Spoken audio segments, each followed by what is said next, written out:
আপুনি যদি মূলা খাই বেয়া পায় তেতিয়াহ'লে এই ৰেচিপিটো এবাৰ প্লিজ ট্ৰাই কৰি চাব। মই কৈছোঁ নহয়, আপুনি হাতৰ আঙুলিলৈকে চেলেকিবই একদম টকালি পাৰি পাৰি প্ৰত্যেকেই খাব। প্ৰথমতে এখন কেৰাহীত মিঠাতেলখন গৰম কৰি ল'ব।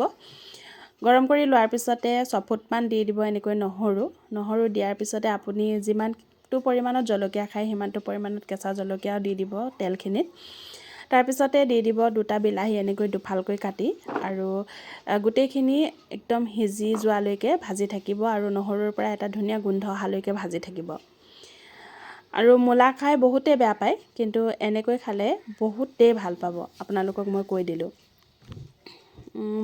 প্ৰধান যিটো উপাদান মূলাটো ল'লোঁ, লৈ পেলাই এনেকৈ ধুনীয়াকৈ চাফা কৰি ল'লোঁ। লগতে এটা লৈছোঁ মধ্যমীয়া জোখৰ পিঁয়াজ, তাৰপিছতে লৈছোঁ এডোখৰ আদা, আৰু ধুনীয়াকৈ মূলাটো ৰুকি লৈছোঁ। আপোনালোকৰ ওচৰত যদি ৰুকনি নাই তেতিয়াহ'লে কটাৰীৰে সৰু সৰুকৈ কুটি ল'ব, নাইবা মিক্সিত দিলেও হয়, কিন্তু মিক্সিত দিলে বহুত বেছি গুড়ি হৈ গ'লে চাটনিটো খাবলৈ বেয়া লাগে। সেইকাৰণে ৰুকনি লৈ এনেকৈ ৰুকাটো বহুত বেছি পৰিমাণে ভাল।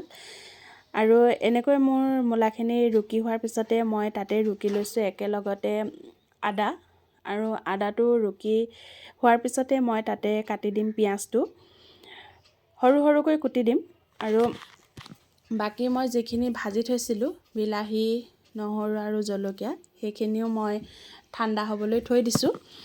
যদি আপোনাৰ ভাল লাগিছে আপুনি ভিডিঅ'টি শ্বেয়াৰ কৰি থৈ দিব। কোনোবা অফিচৰ পৰা আহি, কোনোবা কামৰ পৰা আহি যদি ভাত ৰান্ধিবলৈ মন নাযায়, শাক ৰান্ধিবলৈ মন নাযায়, তেতিয়াহ'লে এনেকৈ চাটনি অকণমান বনাই আপুনি খাব পাৰিব। বহুত বেছি পৰিমাণে ভাল লাগে সেইকাৰণে। আৰু হয়তো সকলোৱে জানেই প্ৰায়ভাগেই, কাৰণ ভিডিঅ'টো বহুত বেছি পৰিমাণে চলিছে সেইকাৰণে, আৰু বহুতে খাই পেলাই ভাল পাইছোঁ বুলিও মোক কৈছে। সেইকাৰণে ভিডিঅ'টি এনেকৈ মই আকৌ দীঘলীয়াকৈ আপোনালোকলৈ প্ৰেৰণ কৰিছোঁ, যাতে সকলোৱে বুজি পোৱাকৈ সুবিধা হ'ব বুলি। আৰু এয়া ধুনীয়াকৈ মই পিঁয়াজ কাটি ল'লোঁ। পিঁয়াজৰ পৰা ওলোৱা গজালিডালো কাটি দিলোঁ। পিঁয়াজৰ যিহে জুই চাই দাম, অকল পিঁয়াজ বুলিয়ে নহয়, পাচলিৰ যিহে জুই চাই দাম হৈছে, গতিকে একেবাৰে কিনা হাঁহৰ টোতলৈকে মঙহ বুলি ভাবি গোটেইবোৰে দি দিছোঁ। সেইখিনি কাটি একাষৰীয়াকৈ থৈ মই বাকী বিলাহী, নহৰু আৰু জলকীয়াখিনি ঠাণ্ডা হৈ যোৱাৰ পিছত এনেকৈ চপাৰ মেচিনটোত দি দিছোঁ। আপোনালোকৰ ওচৰত যদি চপাৰ মেচিন নাই তেতিয়াহ'লে পটা ব্যৱহাৰ কৰিব পাৰে।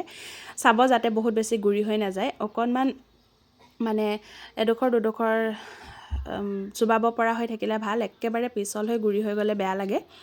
আৰু তাতে আপোনালোকে দি দিব সোৱাদ অনুসৰি নিমখ, আৰু যিহেতু ঠাণ্ডাৰ দিন, আৰু ঠাণ্ডাৰ দিনত ধনিয়া বহুত বেছি পৰিমাণে উপলব্ধ, ধনিয়া, আৰু গোটেইখিনি দি পেলাই আপোনালোকে ধুনীয়াকৈ এবাৰ এনেকৈ চপাৰ মেচিনটো ঘূৰাই দিব। এবাৰ ঘূৰোৱাৰ পিছত নিমখটো দিলে ভাল, কাৰণ নহ'লে মানে কি নিমখৰ সোৱাদটো কেতিয়াবা বহুত বেছি হৈ যায়, নিমখ চোকা হৈ গ'লে বেয়া লাগিব। সেইকাৰণে মই এবাৰ ঘূৰাই লোৱাৰ পিছতে নিমখখিনি দিছোঁ। ইয়াত কোনো ধৰণৰ তেল দিবলগীয়া নাই। যিহেতু মই নহৰু আৰু বিলাহী আৰু লগতে জলকীয়া ভাজোতে তেল আছিলেই, সেই তেলখিনি মই ইয়াতে দি দিছোঁ সেইকাৰণে। আৰু এবাৰ নিমখ দি পেলাই এনেকৈ চপাৰ মেচিনটোত গুড়ি কৰি লৈছোঁ। ভাত, ৰুটি যিকোনো লগতে মানে ভাল লগা এবিধ চাটনি। আৰু মূলা খাই বহুতেই বেয়া পায়। আপোনাৰ ঘৰতো হয়তো মূলা খাই বেয়া পোৱা মানুহ আছে, তেখেতক এবাৰ এনেকৈ আপুনি ৰান্ধি দি চাব, বনাই দি চাব, তেখেতে ভাল পাব। আৰু আপোনাৰ ঘৰলৈ যদি কোনোবা আলহী আহিছে, চাটনি এখন বনাবলৈ যদি আপুনি হাবাথুৰি খাই ফুৰিছে, তেতিয়াহ'লে এনেকৈ এখন নতুন ইউনিক চাটনি আপুনি বনাই খুৱাব পাৰে। বহুত বেছি পৰিমাণে ভাল লাগে। বিহুৰ বতৰত এনেকৈ মূলাৰ চাটনি আপোনালোকেও সোৱাদ ল'ব বুলি ভাবিয়ে ভিডিঅ'টো দিলোঁ। অকণমান সজাই পৰাইও দেখুৱালোঁ।